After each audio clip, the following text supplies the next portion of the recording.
मन के हारे हार है, मन के जीते जीत। YouTube channel KP plus multi से मैं कुंजर। चलिए आज कुछ अच्छा सुनते हैं। सुनाता हूँ एक छोटे से राज्य की कहानी। एक छोटा राज्य जिस पर एक बड़े राज्य ने आक्रमण कर लिया था, युद्ध के लिए ललकारा था उस छोटे राज्य को। अब ये जो छोटे राज्य के राजा थे काफी दुखी थे, चिंतित थे इस बात से, क्योंकि ना ही इनके पास इतना सैन्य बल था, ना ही इतने साधन थे, संसाधन थे कि वो उस बड़े राज्य से मुकाबला कर पाए और युद्ध को जीत पाए।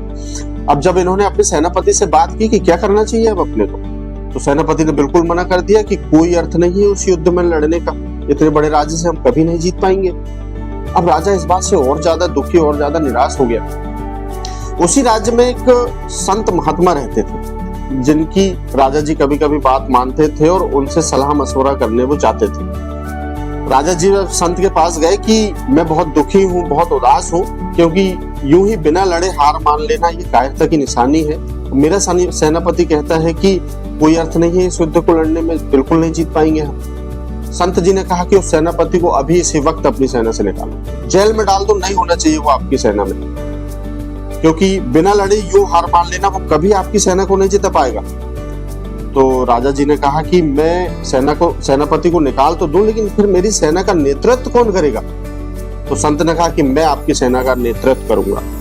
राजा ने मन में सोचा कि संत तो कभी युद्ध में लड़े नहीं, कभी घोड़ा की सवारी भी नहीं की होगी, कैसे करेंगे सेना का नेतृत्व? लेकिन राजा के पास उस समय और कोई विकल्प नहीं था, तो उन्होंने इस बात को स्वीकार किया और संत यानी उन्हीं को सेनापति बना दिया गया। जब सेना निकली युद्ध के लिए तो रास्ते में एक पहाड़ी में एक मंदिर पड़ा। तो सेनापति यानी उसी संत ने कहा कि आप लोग 2 मिनट यहीं ठहरो, मैं ऊपर मंदिर से आता हूँ, भगवान से बात करके आता हूँ कि हम इस युद्ध को जीत पाएंगे या नहीं जीत पाएंगे। सेना ने कहा कि उस मंदिर में तो एक पत्थर की मूर्ति है, वो कैसे आपसे बात करेगी? संत ने कहा कि मैंने सारी उम्र दैवी शक्तियों से बात की है, मैं समझ जाता हूँ उनकी बातों को, मैं आता हूँ ऊपर से। जब सेनापति गए ऊपर और फिर जब नीचे आए तो सेना ने पूछा कि क्या कहे भगवान ने? तो सेनापति ने कहा कि रात के समय जब यहाँ से प्रकाश निकलेगा, उजाला निकलेगा, तो समझना कि तुम इस युद्ध में विजयी होंगे, जीत पाएंगे इस युद्ध को। अब पूरी सेना सांस रोक के रात का इंतजार में लगी। जैसे शाम हुई, रात हुई, तो उस मंदिर से प्रकाश निकलने लगा, उजाला निकलने लगा। अब सेना के मन में बड़ा हर्ष और बड़े उल्लास के साथ उन्होंने वहीं पे जय घोष कर दिया पूरे मनोबल के साथ कि हमारी ही विजय होगी, हम इस युद्ध को जीत कर ही लौटेंगे। गए, युद्ध को लड़ा गया, 16 दिन लगातार युद्ध चला और आखिरकार वो सेना युद्ध को जीत पाई। जब वहां से वापस आ रहे थे तो सेना ने फिर कहा उसी मंदिर के पास आके कि संत जी जाइए, भगवान को धन्यवाद कर दीजिए, क्योंकि पहले ही भगवान ने हमारी जीत को सुनिश्चित कर दिया था, हमें संकेत दे दिए थे।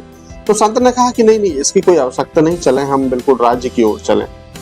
तो सेना ने कहा कि कैसे हैं आप, इतनी बड़ी जीत को पहले ही भगवान ने सुनिश्चित कर दिया और आप धन्यवाद भी कहने नहीं जाएंगे? तब संत ने उनको बताया कि वो दीपक मैंने ही दिन में जला के आया था, दिन के उजाले की वजह से वो तुम्हें दिखाई नहीं दिया, लेकिन जैसे ही रात हुई तो उजाला दिखा और उसी दिन आप लोगों ने सभी ने अपने मन में इस युद्ध को जीत लिया था। इस असंभव को संभव बनाने के लिए उसी प्रकाश का बल था, उसी की वजह से आप लोग अपने मन में इस युद्ध को जीत पाए थे। एक्चुअली जैसा हम सोचते हैं वैसे घटनाओं में बदल जाते हैं और एक दिन अंततः वही हकीकत हो जाती है। हमारे आसपास कभी कभी नेगेटिविटी वाला माहौल, बड़ा टेंशन जैसा माहौल है। अगर आप ऐसे माहौल में भी अपनी सोच, अपने विचार को पॉजिटिव रखेंगे ना, तो आप उसको पॉजिटिव में बदल पाएंगे। इसलिए अपने विचारों का ध्यान रखिए। Thank you.